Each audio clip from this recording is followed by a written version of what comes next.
그러니까 마지막 때에 세상은 어떠하고 그 다음에 성도는 어떠하는지를 우리가 확인할 수 있기를 바랍니다. 우리 지난 주일에 우리가 사람들이 궁금해하는 아마겟돈의 전쟁, 이것이 무엇인지 확인했어요. 그거는 뭐 장소의 의미가 아니라 어디라 그랬죠?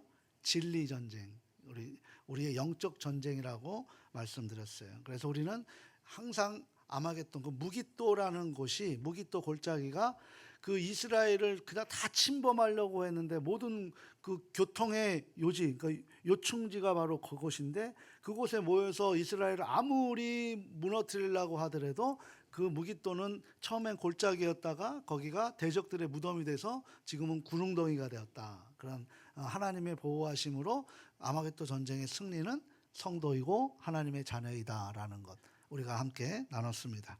그리고 우리는 이제 오늘 우리가 그렇게 신앙 여정 동안에 치열하게 전쟁을 치르게 되지만 이 전쟁의 결과는 성경 전반에 기록되어서 알 수 있는 것처럼, 대표적으로 시편 2편에 보게 되면 우리의 대적들은 예수 그리스도의 철창에 박살이 나게 됩니다. 그 예수님의 철창에 박살이 나게 됩니다. 그리고 우리가 갈멜산에 보면은 850명 엘리야를 통해서 거짓 선지자들처럼 단칼에 목이 날아가는 것임을 우리가 알 수 있는 거예요. 그러니까 마지막 때에 세상이 아무리 우리를 뒤흔든다 하더라도 최후 승리는 누구라고요? 바로 저와 여러분인 줄 믿습니다. 그러니까 세상이 아무리 조롱을 하고 세상이 아무리 잘 나가는 것 같이 보여도 그런 일단의 신기루에 빠져들지 마시고 영원한 진리를 붙들고 살아가시는 저와 우리 가족들 될 수 있기를 주님의 이름으로 소망합니다. 이게 바로 하나님 말씀의 위력이잖아요. 하나님의 말씀의 위력. 그래서 우리가 일어나는 뭐 어떤 고난 속에서도, 오늘 우리 찬양했잖아요. 비록 내 삶이 녹록치 않고 빈곤하고 그렇게 세상 사람들에게 자랑할 것 없어도 우리는 고난 속에서 하나님이 우리에게 날마다 공급해 주시는 말씀으로 기뻐하고 담대히 살아가라는 것. 그래서 우리에게 빛을 발하는 때가 언제라는 거예요? 왕궁이 아니라 사막의 음침한 골짜기에서 주님 붙들고 살아갈 때, 그때 빛이 발하는 거예요. 그러면서 세상이 감당하지 못하는 믿음을 우리가 삶으로 전해지는 거예요.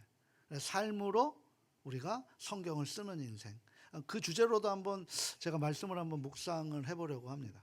삶으로 어떻게 성경을 쓸 수 있을까 한번 고민해봐야 되지 않겠어요? 그죠? 우리가 필사도 하는데, 그죠? 삶으로 성경을 쓰는 것 참 멋있을 것 같습니다. 자, 그래서 오늘 대접 심판의 마지막 재앙인 일곱 번째 대접에 관해서 이제 공부를 하겠는데요. 우리 먼저 17절 말씀 다시 한번 확인해 봅니다. 함께 읽겠습니다. 일곱째 천사가 그 대접을 공중에 쏟음에 큰 음성이 성전에서 보좌로부터 나서 이르되 되었다 하시니. 아멘. 그러니까 지금 일곱 번째 대접은 어디에 쏟아졌다 그랬어요? 공중. 이전 성경에서는 어디냐 하면 공기라는 거예요. 공중, 공기, 뭐 눈에 보이지 않는 거죠. 개역 한글에서는 공기라고도 표현하고 있는데, 지금 여섯 대접까지 어디에 먼저 됐어요? 처음에는 땅에 됐죠. 그 다음에 강에 되고 해에 되고 바다에 되고 짐승의 보좌에 이렇게 되고 구체적인 장소들이 막 등장을 했어요. 그런데 마지막 일곱 번째 대접은 어디에 되는 거예요? 공중에 쏟아버린다는 거예요. 공중에. 여기 공중이라는 단어는 헬라어로 뭐로 하면 아에르라는 단어를 쓰는데요. 아에르라는 단어를 에베소서에서 동일하게 이 단어가 쓰여졌어요. 그래서 그럼 에베소서를 한번 찾아봐야겠죠. 에베소서 2장 2절 말씀인데요. 같이 한번 읽어봅니다. 그때에 너희는 그 가운데서 행하여 이 세상 풍조를 따르고 공중의 권세 잡은 자를 따랐으니 곧 지금 불순종의 아들들 가운데서 역사하는 영이라. 아멘. 그러니까 이제 공중의 의미를 이제 알겠죠. 불순종한 아들들, 뭐예요? 하나님을 믿지 않는 사람들, 하나님을 거부하는 사람들의 그래 아들들에게 역사하는 영. 무슨 영이에요? 악한 영이라는 거죠. 공중의 권세 잡은 자들이 악한 영. 우리가 얘기하는 것처럼 우리 마음은 성령만 집어넣어갈 수 있어요. 성령만 우리 안에 들어갑니다. 뭐 사탄이 들어오고 뭐 천사가 들어오고 그런 거 아니에요. 천사는 우리를 수종드는 영이고 사탄은 우리를 미혹해 하는 영이에요. 근데 우리는 성령의 인치심을 받게 우리가 만들어진 거예요. 그러니까 우리가 하나님의 말씀에 순종하면 성령이 있을까요, 없을까요? 하나가 되니까 있겠죠. 근데 하나님의 말씀에 순종하지 않고 내 마음이 어디로 가요? 다른 데로 가게 되면 성령이 있어요, 없어요? 없는 거예요. 그러니까 성결하게 하라는 것은 내가 지금 하나님의 말씀에 순종할 수 있도록 내 마음을 정리하라, 정결하게 하라. 뭘로? 회개의 영으로. 하나님, 내가 주님을 직접 의미하며 살아갈 수 있도록 도와주십시오라고 그렇게 이야기하는 거예요. 이게 성결, 거룩이라고 하는 것은 다른 게 아닌 거예요. 우리 생각해 보세요. 우리 집도 손님 오신다 그러면 대청소해요. 어제 그런데 우리 아내가 손님도 안 왔는데 대청소를 해갖고 내가 너무 감사했어요. 대청소를 한단 말이에요. 그건 뭐야? 우리가 준비를 하는 거예요. 준비를. 하나님을 맞이할 준비를 하고 있는, 이게 지혜라는 거예요. 지혜. 그러니까 우리가 그런 성결을 할 때, 하나님의 영이 임할 때 우리가 성령의 통제를 받는 거거든요. 하나님은 통제하는 영, 깨닫게 하는 영이에요. 이 성령이.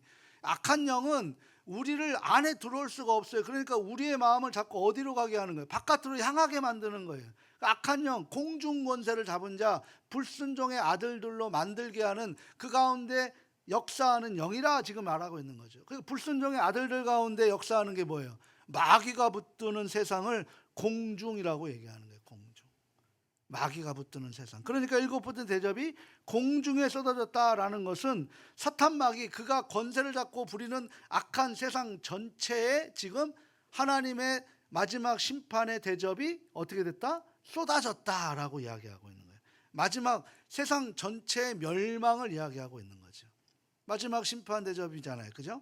그리고 아울러서 사도 요한이 이 공중이라는 단어를 통해서 마지막 일곱 대접의 심판은 물이나 땅이나 같은 이런 지엽적인 부분, 우리가 눈에 보이는 부분이 아니라 절대 피할 수 없는 거예요. 공중이라는 건 뭐예요? 우리가 피할 수 있어요? 전체 공기 없는 데 있어요?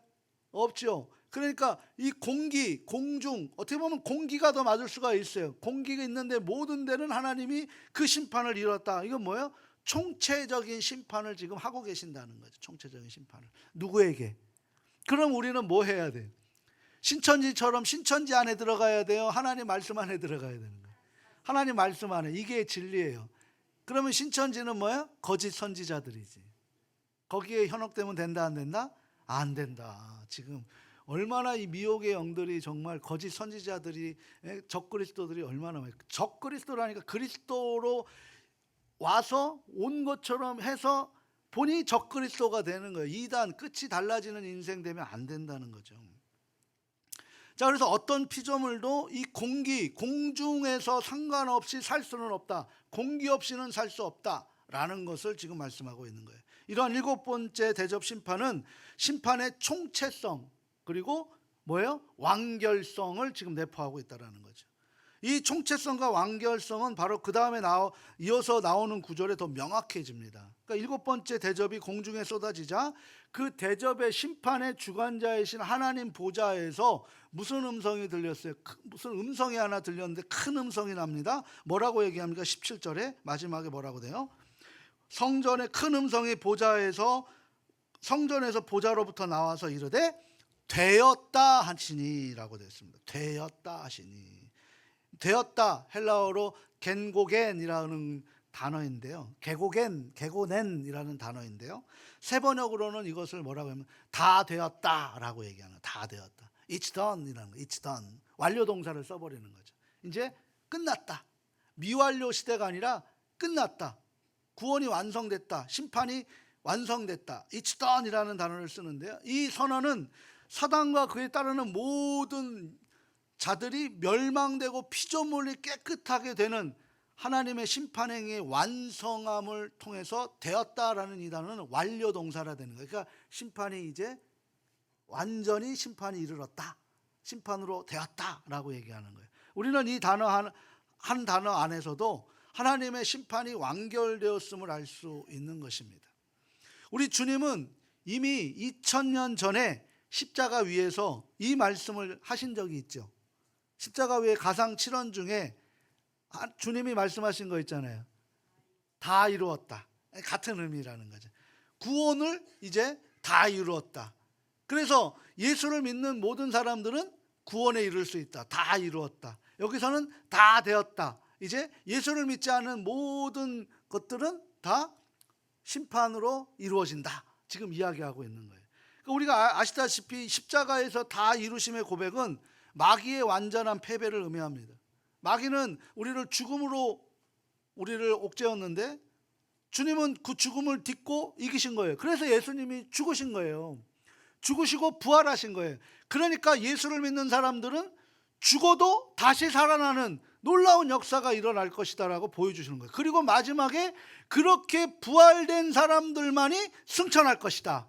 이게 바로 사도가 가르치는 가르침이에요. 이게 복음이에요. 이게 복음.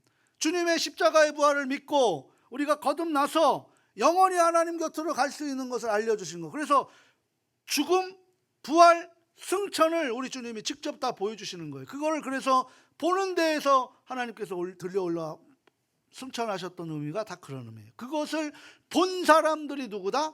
사도다. 사도. 그걸 본 사람들이 사도예요. 그럼 사도가 지금 이 시대에 있어요, 없어요? 근데 요즘에 뭐 다 사도라고 하잖아. 신사도라고 얘기하잖아. 그게 다 뭐다? 이단이다. 엉뚱한 데에다가 빠져. 내가 주님을 직접 봤습니다. 보긴 뭘 봐요? 성경에서 보면 되지. 주님을 뭘 더 봐 또. 주님은 마지막 때에 보면 되는 거예요. 천국과 지옥도 있어요. 근데 갔다 왔으면 내가 갔다 온 걸 자랑할 게 아니라 나를 점검하는 거예요. 나를 점검하라는 거죠. 그거 갖고 내가 신적인 존재다.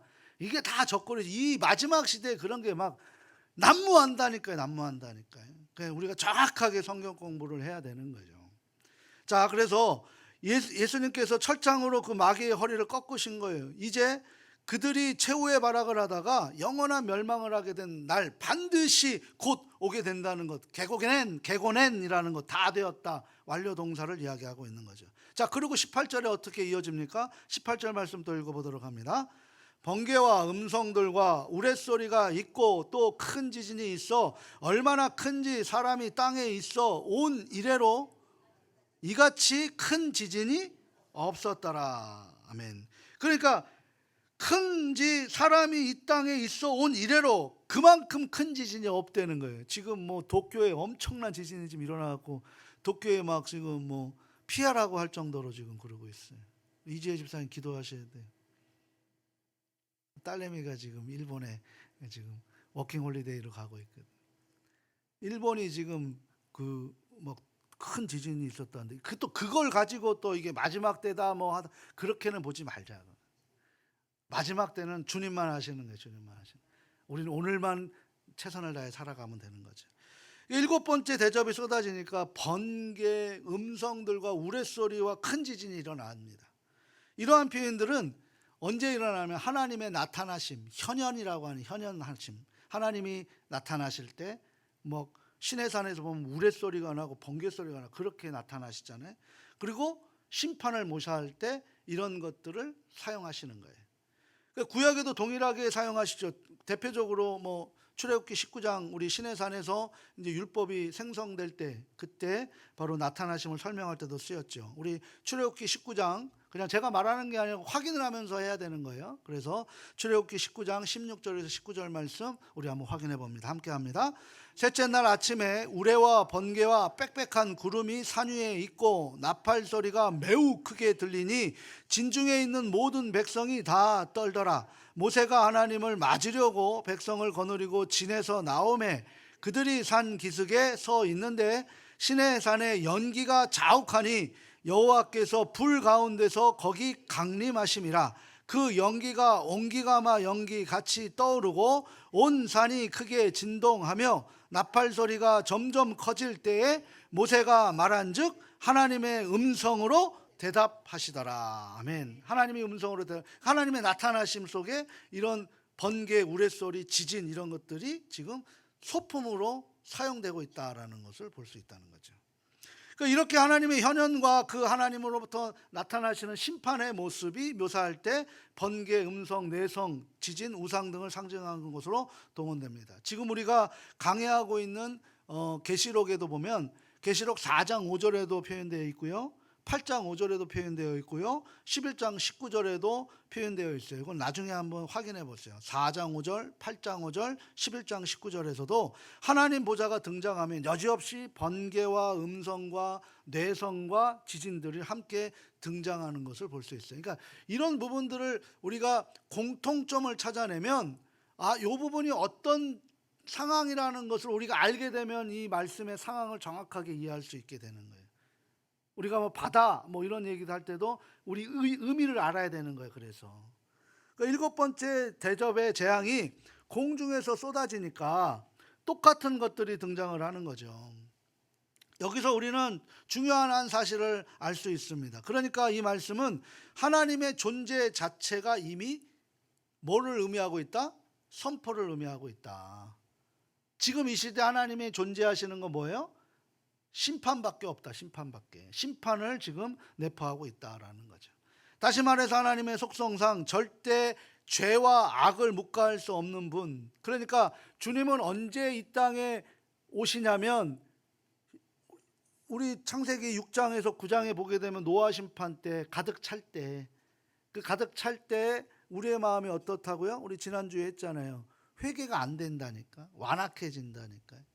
그때가 되면 되는 거예요. 그러면 교회들이 회개하지 않고 자기 목소리를 내고 책임 전가하고 막 그런 일들이 벌어지면 마지막 때의 징조라고 할 수 있죠. 그 교회라는 것을 나라고 한번 생각해 보십시오. 우리가 하나님의 말씀 앞에 무릎 꿇고, 그러니까 어찌할 거가 돼야 돼. 어찌할 거가. 3,000명이 미문에서 3,000명이 베드로가 전한 그 거칠고 투박한 설교를 통해서 니들이나 내가 예수님을 죽였다라고 얘기할 때 어찌할 거가 돼야 되는 거예요. 근데 우리가 그런 말씀 듣기가 거북스럽잖아요. 안 모인다니까. 점점 마지막 때로 가라가는 거지. 하나나 같은 소리들이 좋아하는 하나나 같은 소리. 조금만 견디면 좋은 날 옵니다. 좋은 날 오죠. 근데 좋은 날에 내가 어디 있냐는 거예요. 내가 있는 대로 확인해야지. 좋은 날은 온다니까. 주님 오신 날 좋은 날이에요. 그럼 내가 주님 오시는 날 나는 어디 있냐고. 말씀에 속해 있냐고. 주님 안에 있냐고. 그 예수를 믿는 자를 누가 평가한다는 거예요? 그리스도인이라는 명칭이 누가 만든 거예요? 우리로 얘기하면 그리스도인이라는 거 우리식으로 얘기하면 예수쟁이 뭐예요? 예수에 미친 사람들. 비아냥거리는 소리를 우리가 들으면서도 그걸 영광되게 보는 거예요. 하나님 나라에서는. 다 예수쟁이 되시길 바랍니다. 예수를 잘 믿으시길 바랍니다. 그게 복 받는 길이에요. 복을 이미 받았는데 뭘 복을 자꾸 받으려 누려야지 이제. 아이고 말도 안 나오네. 복 받으려고 막 계속 복만 받는다 하면 평생 복 기다리다가 끝나는 거예요. 누릴 건 누려야지. 복은 저금하는 게 아니에요. 복을 여기서 누리면 하나님이 알아서 적금 내어주세요. 천국에서. 하늘에 상급이 있다니까. 우리는 그 상급을 나는 감당하지도 않고 나는 계획도 안 했는데 하나님이 알아서 부어주는 거예요. 우리가 부모님에게 어머니 용돈 쓰세요 그렇게 용돈 줬는데 그 용돈 어머니가 적금 들어가면은 그거는 내가 원하는 거예요? 아니잖아. 그렇게 하신다니까. 그게 하나님 아버지라고요. 그러니까 우리가 이 땅에서 복을 누리면서 살아가시길 바랍니다. 그게 복이 있는 사람이에요. 복이 있는 사람. 복을 강구하는 사람이 아니라 복을 나누는 사람의 인생이 행복한 인생이 되는 거죠. 어디로 가다 이렇게 갔는지 모르겠는데, 자, 그래서 이런 큰 지진은 사람이 땅 위에 생겨난 뒤로 일찍이 없었던 것이라고 얘기합니다. 그렇다면 무엇이 유독 지진에 대해서 이런 부연 설명이 붙어 있을까요? 이 마지막에 있을 진동은 이미 구약에서도 예언한 바가 있는데요. 우리 학개서를 한번 볼까요? 학개서 2장 6절에서 7절 상반절인데요. 화면을 통해 같이 한번 읽어보도록 합니다. 만군의 여호와가 이같이 말하노라. 조금 있으면 내가 하늘과 땅과 바다와 육지를 진동시킬 것이요 또한 모든 나라를 진동시킬 것이며. 아멘. 하나님께서 영광의 하나님 나라를 약속하시면서 그 전에 온 하늘과 땅과 바다와 육지를 진동시킬 것이라고 말씀하고 있는 거예요. 히브리서에서는 이러한 마지막 때에 대한 예언을 등장하고 있는데요. 그 히브리서 12장 26절에서 28절 말씀 우리가 좀 어려워서 새 번역으로 준비했는데요. 같이 한번 읽어보도록 합니다. 그때에는 그의 음성이 땅을 뒤흔들었지만 이번에는 그가 약속하시기를 내가 한 번 더 땅뿐만 아니라 하늘까지도 흔들겠다 하셨습니다. 이 한 번 더라는 말은 흔들리는 것들 곧 피조물들을 없애버리는 것을 뜻합니다. 그렇게 하는 것은 흔들리지 않는 것들이 남아있게 하려는 것입니다. 그러므로 우리는 흔들리지 않는 나라를 받으니 감사를 드립시다. 그리하여 경건함과 두려움으로 하나님이 기뻐하시도록 그를 섬깁시다. 우리 하나님은 태워 없애시는 불이십니다. 태워 없애는 불입니다 라고 얘기하는 거예요. 뭐 하라는 거예요? 흔들리지 않는 나라를 받으셨어요, 안 받으셨어요? 그럼 우리는 뭐 해야 되는 거예요? 그 나라를 지키면 되는 거예요. 지키면. 근데 다른 게 더 좋다고 그걸 놓쳐버리면 뭐가 된다? 못 지킨다. 못 지킨다. 그래서 하나님이 또다시 붙잡아서 우리에게 나중에 저 같은 사람은 올가매는 거예요. 못 놓게. 자유가 없는 거예요. 근데 그게 진정한 행복이라는 거죠. 그러니까 지금 여기서 감사드리고 경건함과 두려움으로 하나님을 기뻐하시도록. 그러니까 두려움은 뭘 두려워해야 되냐? 내가 지금 하나님이 흔들리지 않는 나라를 붙들고 있는 내가 그걸 지금 놓고 있느냐, 이거를 두려워해야 된다니까. 자꾸 엉뚱한 세상 것 두려워하고 있잖아요. 물질 때문에 두려워해요. 저는 물질이 지금 나에게 사라져서 그것 때문에 제가 목사가 된 사람이에요. 그 물질이 있으면 저 목사 안 됐다니까요.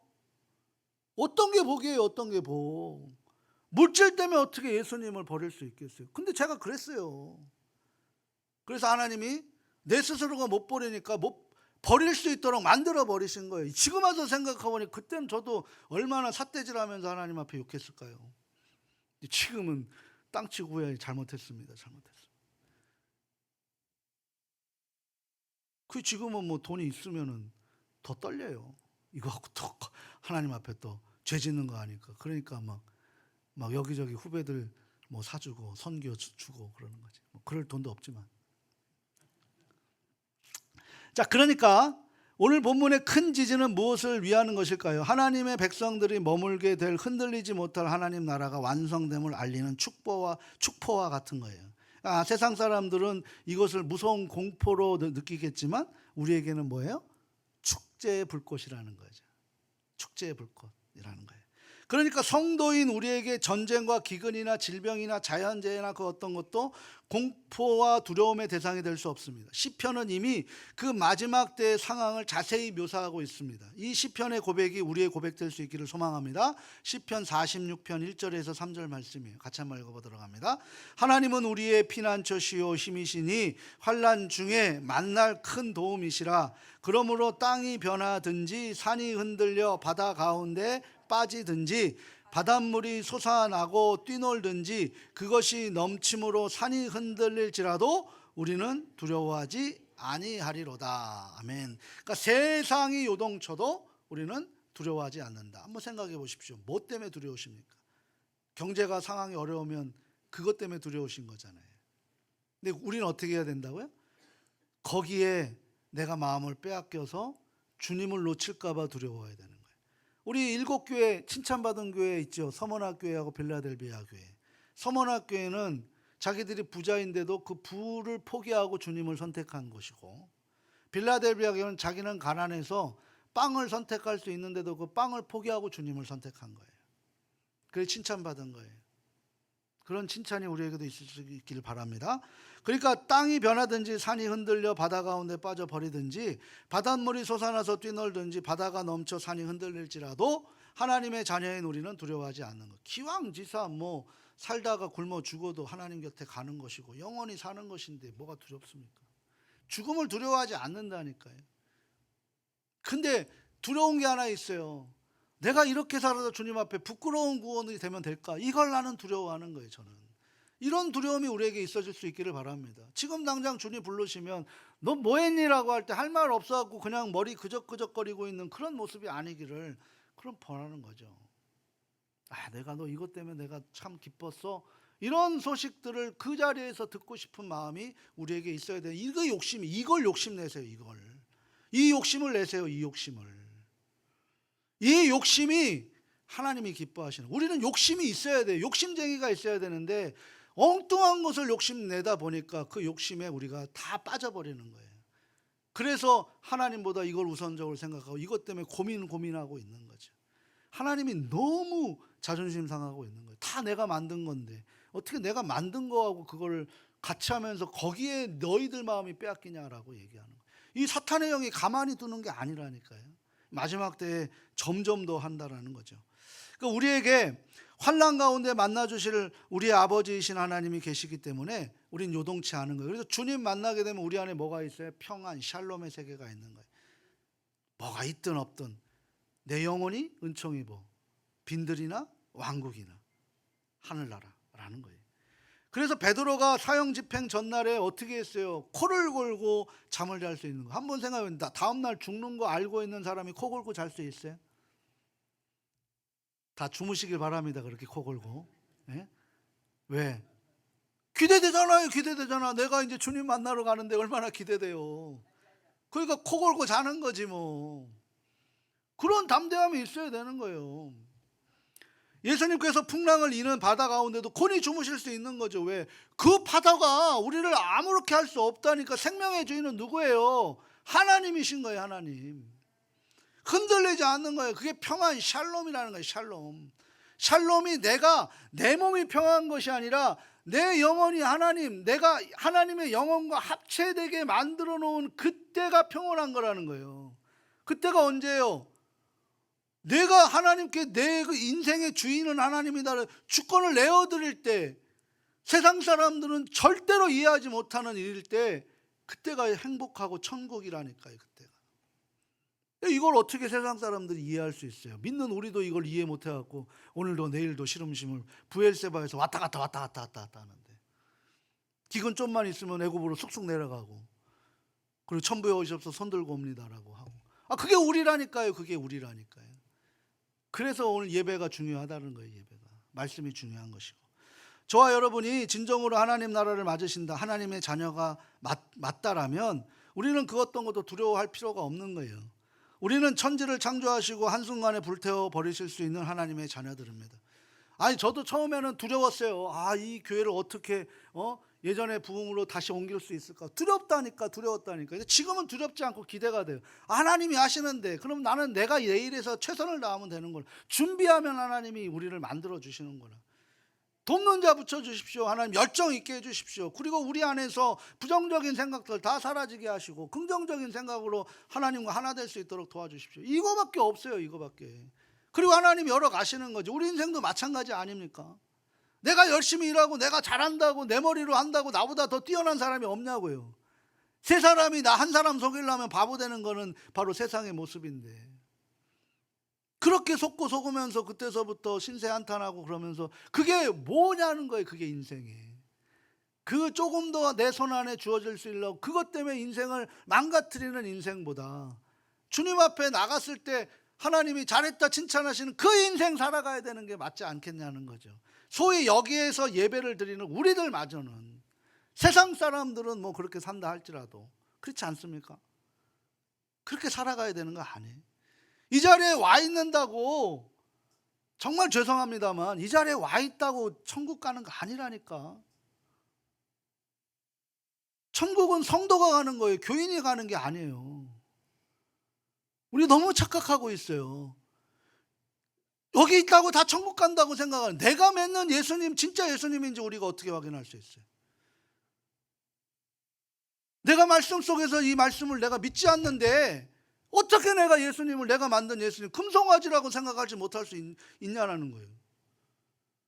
정말 중요한 거는 천국 가려고 교회 여기 오는 게 아니라 내가 하나님의 자녀로 살아가기 위해서, 내가 그걸 확인하기 위해서 교회라는 예배처로 우리가 와서 하나님의 말씀을 확인하고 결단하고 그 말씀대로 살아가려고, 하나님의 자녀대로 살아가려고 우리가 몸부림치는 과정이 바로 여기라는 거예요.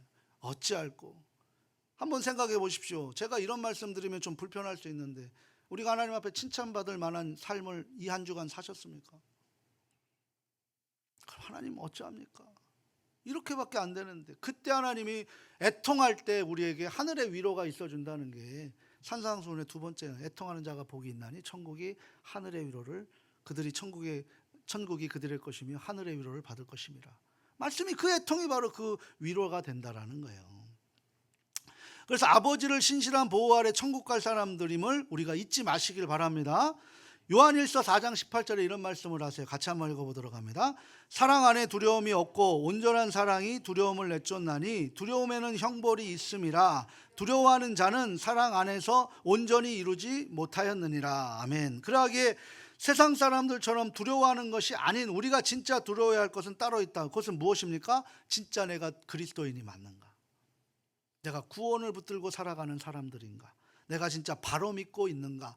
이거를 우리가 점검해야 되는 거야. 좀 더 정확하게 표현하자면 믿음은 크고 작은 것이 아닙니다. 믿음은 있고 없음이에요.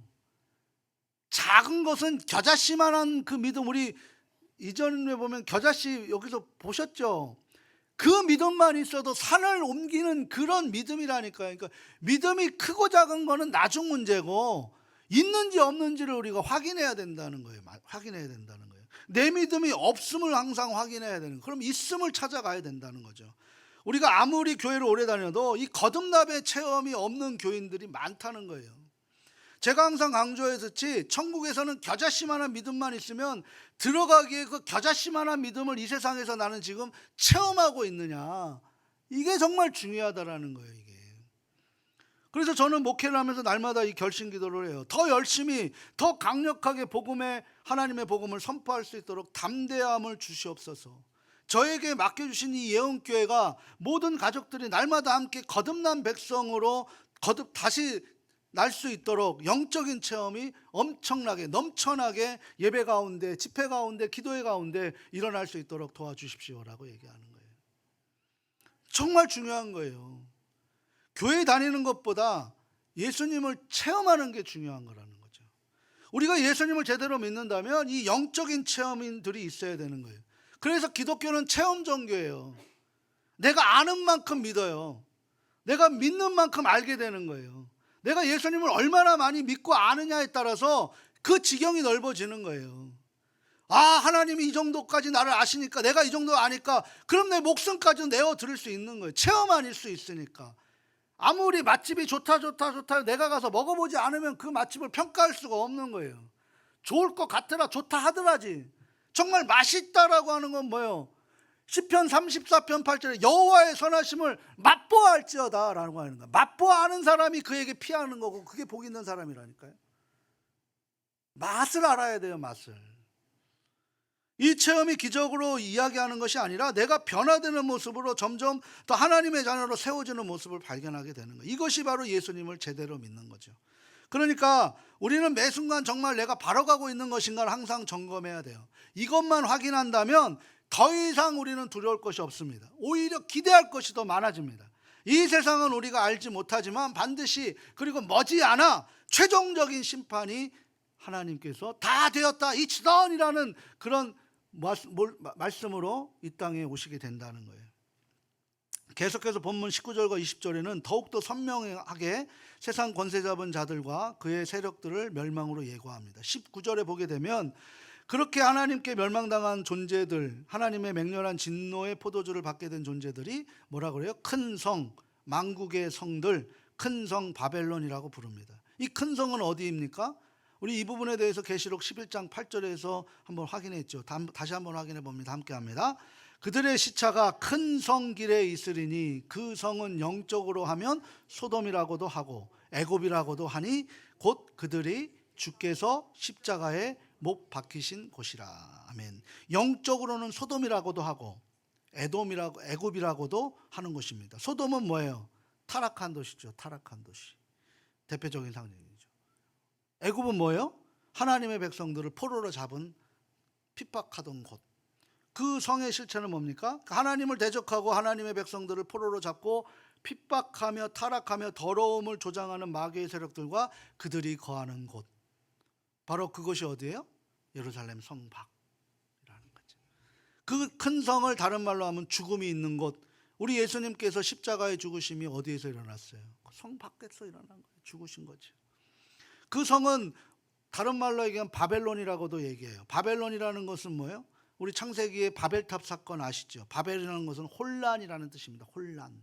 그러니까 하나님을 대적하면 교만의 탑을 쌓던 죄의 세력들은 나중에 혼란스러워지는 거죠. 혼란은 뭐예요? 창조 이전의 세계로 가는 거예요. 피조 세계가 아닌 세계로 가게 된 심판의 세계가 되는 거죠.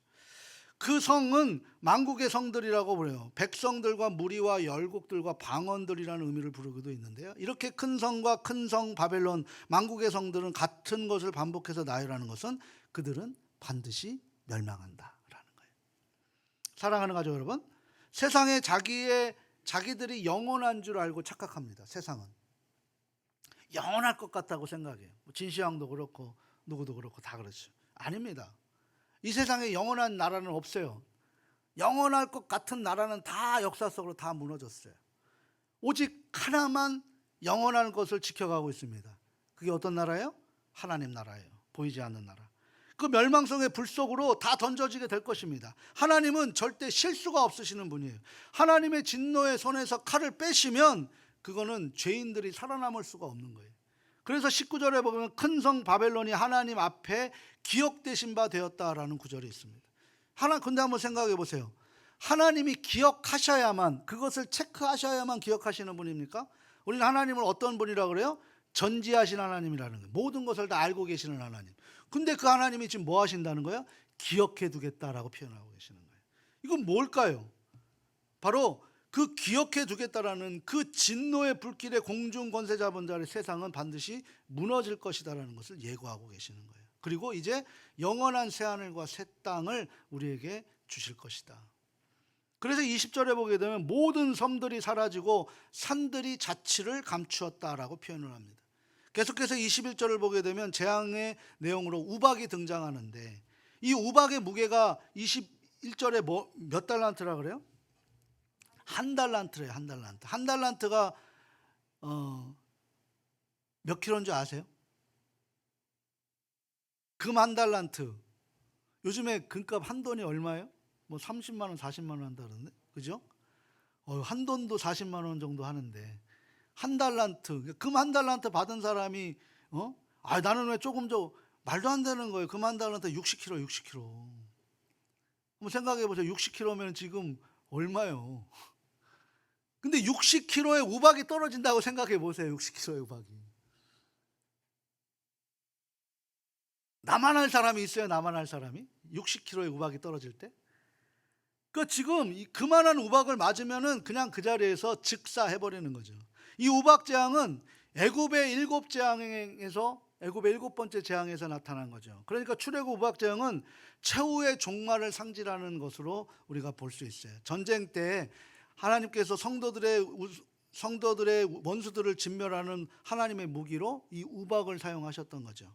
그래서 최후 종말 전쟁을 보게 되면 에스겔 38장 21절에서 22절에 보면 곡과의 전쟁을 보게 되면 그때도 하나님께서 큰 우박덩이를 사용하셨습니다. 여호수아 10장 6절에서 11절에 보게 되면 이스라엘이 가나안 땅 약속의 땅에 들어갈 때 방해하는 세력 아모리 5 왕들의 연합이 있었을 때 그들을 하나님이 뭘로 다 죽였어요? 우박으로 죽이셨어요. 우박으로. 이렇게 우박은 하나님께서 하나님을 대적하고 하나님을 백성들을 방해하는 영적 소돔과 고모라 그리고 애굽 큰 바벨론을 진멸할 때 쓰시던 무기였다라는 거죠. 그러나 그의 무게가 이 한 달란트나 되는 우박을 맞고도 여전히 하나님을 대적하고 심지어 뭐 한다는 거예요? 비방을 한대요. 이게 오늘 본문 21절이잖아요. 그러니까 이 죄라는 것이 얼마나 끈질기고 우매하고 어리석은지를 아시겠죠. 그러니까 이 사탄의 세력은 스스로 심판을 자초하는 거예요. 어차피 이들은 하나님 나라에서 쫓겨난 존재예요.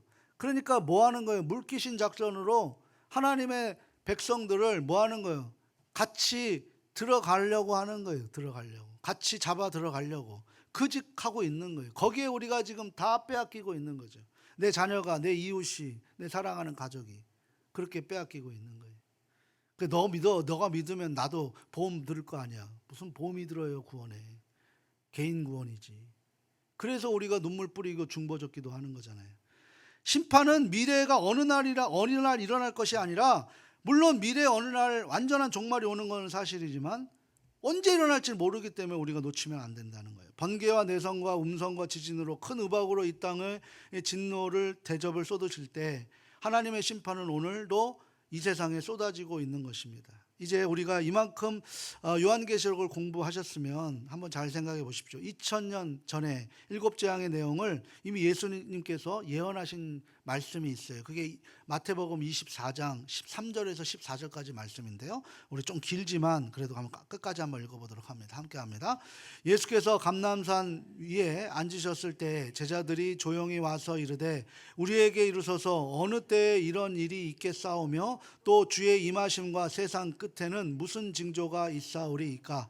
예수께서 대답하여 이르시되 너희가 사람의 미혹을 받지 않도록 주의하라. 많은 사람이 내 이름으로 와서 이르되 나는 그리스도라 하여 많은 사람을 미혹하리라. 난리와 난리 소문을 너희는 삼가 두려워하지 말라. 이런 일이 있어야 하되 아직 끝은 아니니라. 민족이 민족을 나라가 나라를 대적하여 일어나겠고 곳곳에 기근과 지진이 있으리니 이 모든 것은 재난의 시작이니라.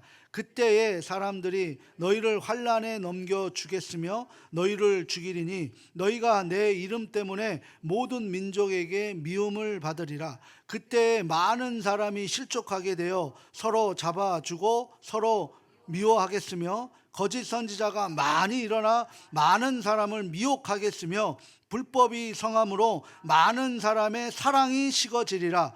그러나 끝까지 견디는 자는 구원을 얻으리라. 이 천국 복음이 모든 민족에게 증언되기 위하여 온 세상에 전파되리니 그제야 끝이 오리라. 아멘. 마지막 때 뭐가 있다는 거예요? 사랑이 식는다는 거예요. 가정의 사랑이 식을 수 있어요. 교회의 사랑이 식는 거예요. 사랑은 언제 주는 줄 아세요? 남을 생각할 때. 받기 위해서가 아니라 남에게 내 사랑하는 아내, 남편, 성도가 목사가 성도를 사랑할 때 그때 일어나는 거예요. 이거 뭐예요? 그제서야 천국 복음이 끝까지 견디는 자가 뭐 한다는 거예요? 구원에 이르느니라 라고 말씀하고 계시는 거죠. 지금까지 AD 70년에 보게 되면 예루살렘 성전이 멸망됐어요. 예루살렘이 멸망되고 그리스도를 거부하는 사람들이 그 멸망의 상징적으로 보여주는 사건입니다. 최후의 심판의 작은 모형들이 우리의 역사 내내 우리에게 보여주고 경험하게 하시는 거예요. 얼마나 비참하고 처참했는지 한번 살펴볼 수 있다는 거죠. 이렇게 이 세상의 인간과의 연관된 재난과 자연재해 그리고 함께 최후 심판의 모형들로 이 역사 속에서 계속 우리에게 지금 보여주고 있는 거예요. 그때마다 하나님의 백성들은 하나님의 산으로 도망쳤고 회개했으며 말씀 앞으로 돌아왔습니다. 그러나 눈먼 사람들, 공중권세에 잡힌 사람들, 소나기에 붙든 불순종의 자식들은 회개하지 않고 사망의 불길로 던져지는 거예요. 근데 진리는 반드시 승리합니다. 근데 지금 우리가 무슨 진리가 승리해, 우리가 지금 예수가 어디 있어 라고 얘기하는데 그런 거예요. 뜨거운 물에 개구리 집어넣으면 어떻게 돼요? 뜨거워서 피하죠. 개구리를 어떻게 삶는 줄 아세요? 1도씩 올리는 거예요. 1도씩 올리는 거예요. 자기가 죽어가는데도 죽어가는지 모르고 아유 따뜻하다 그러다가 익어버리는 거예요. 그런 거예요. 지금 그런 거예요. 만족해 따뜻하다고 죽어가는 줄 모른다고. 세상이 지금 그러는 거예요. 아유 편안하다 야 넓다 야 얼마나 멋있냐. 이게 지금 우리가 따뜻하게 죽어가고 있는 거예요. 예수님 없이. 마찬가지로 하나님은 그대로 방치함으로 세상을 심판하시고 있다는 사실을 잊지 마시길 바랍니다. 이게 대접 심판이에요. 이게 대접 심판. 우리에게 막 피부에 와닿는 게 아니라니까. 냅두고 있는 거예요. 하나님이 지금 죽어가고 있는 세상이잖아요. 죽어가고 있는 세상 하나님이 냅두면 뭐가 되는 거예요? 죽어가는 거예요. 그러면 어디에 그 사람을 살리기 위해서 하나님이 개입하시는 거예요. 그럼 우리는 어떻게 해야 돼요? 고마운 거예요? 아니에요?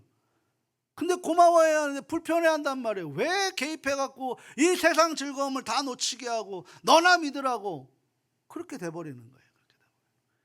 죽어가는지도 모르는 거죠. 근데 우리는 알아야죠. 이게 죽어가고 있는 것인지. 그래야 우리가 그 사람들이 기도하지 못하니까 우리라도 그 사람들을 위해서 기도하는 거 아니에요.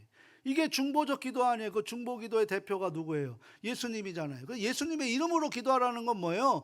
내 기도하라는 게 아니라 그 중보적 기도를 하라는 거예요. 사랑을 붙들고 이게 기도예요. 이게 기도. 응답받는 게 바로 이거라고요. 근데 우리는 나를 위한 기도를 하고 왜 예수님 그걸 안 해줍니까? 라고 얘기를 하는데 그 기도는 누가 하는 거예요? 내가 하는 게 아니라 내 옆에 있는 사람이 하면 돼요. 그럼 나는 어떤 기도하는 거예요? 내 눈에 보이고 아파하는 사람들을 위해서 기도하는 거예요. 이게 중보기도라고. 그 중보기도가 예수님이고 우리는 그 중보적 기도를 예수님의 이름으로 하는 거예요. 그게 바로 기도라는 거죠. 그게 바로 심판의 도구로 하나님께서 우리를 이끌어 가시는 건데 로마서에 하나님의 진노의 심판을 아주 잘 묘사하고 있어요. 로마서 1장 18절 그리고 28절에서 32절 좀 길지만 또 이것도 한번 읽어봅니다.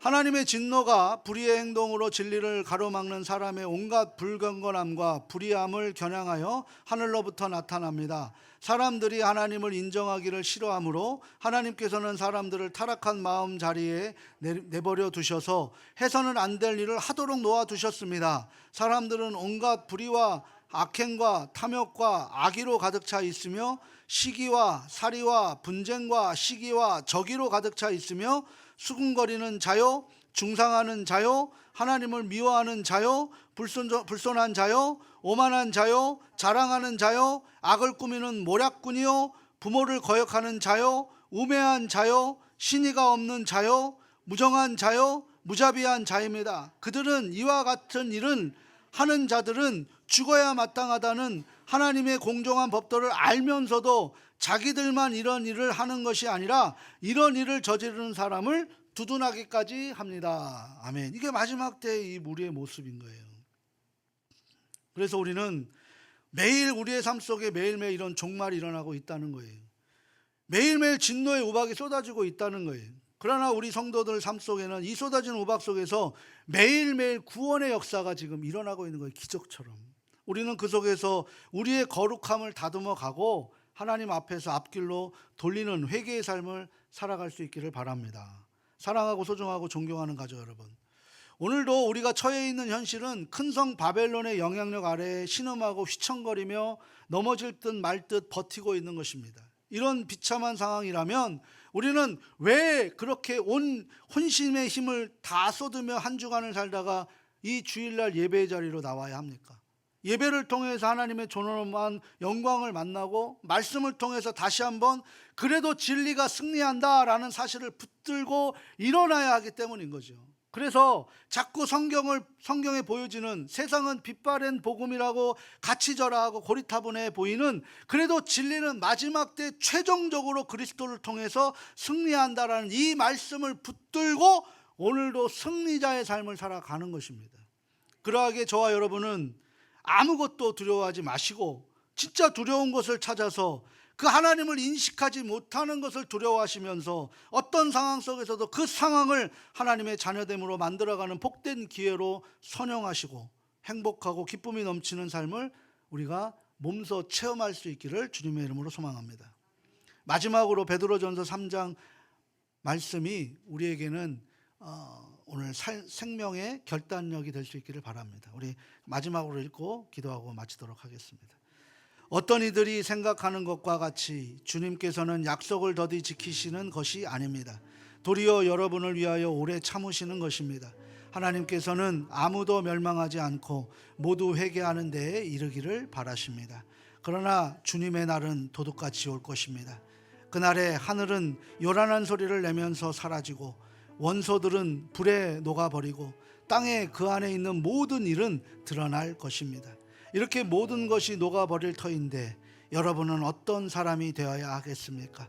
여러분은 거룩한 행실과 경건한 삶 속에서 하나님의 날이 오기를 기다리고 그 날을 앞당기도록 하여야 하지 않겠습니까? 그날에 하늘은 불타서 없어지고 원소들은 타서 녹아버릴 것입니다. 그러나 우리는 주님의 약속을 따라 정의가 깃들여 있는 새하늘과 새 땅을 기다리고 있습니다. 사랑하는 여러분, 여러분이 이것을 기다리고 있으니 티도 없고 흠도 없는 사람으로 아무 탈이 없이 하나님 앞에 나타날 수 있도록 힘쓰십시오. 아멘. 마라나타 주님 예수님 오시옵소서라고 얘기하는 것은 이런 삶을 사는 사람들이에요. 아이고 내가 힘드니까, 아이고 지금 이 세상에서 끝나버리고 싶으니까, 아이 주님 빨리 오십시오, 그런 의미가 아니란 말이에요. 내가 정말 이 주님 붙들고 살아가는데 너무 힘이 들어요. 정말 오늘 이 주님 붙들고 살아가는 게 너무 진짜 내가 오늘 넘어질 것 같아요. 주님, 이게 넘어지지 않도록 주님 빨리 와요 주시옵소서라고 우리가 그걸 놓고 기도하는 거예요. 정말 우리 예수님 잘 믿어야 돼요. 점점 마지막 때로 가고 있을 때 우리가 이 예수님을 제대로 믿지 않으면 우리 다음 세대들이 다 없어져 버리고 마는 거예요. 이거 너무나 위험한 거예요. 우리가 잘 믿으실 수 있기를 바랍니다. 무엇을 놓고 두려워해야 되는지를 아셔야 됩니다. 왜 예수님이 우리에게 주인이라는 사실을 알으셔야 됩니다. 그리고 내가 뭘 때문에 살아가야 되는지를 잘 아실 수 있기를. 그래서 오늘 말합니다. 사랑하는 여러분, 여러분이 이것들을 기다리고 있으니 티도 없고 흠도 없는 사람으로 아무 탈이 없이 하나님 앞에 나타날 수 있도록 힘쓰십시오 라고 하는 이 절규의 소리가 우리의 기도가 될 수 있기를 바라면서 우리 주님 간절히 한번 부르고 함께 기도하며 나가도록 하겠습니다. 함께 기도합니다.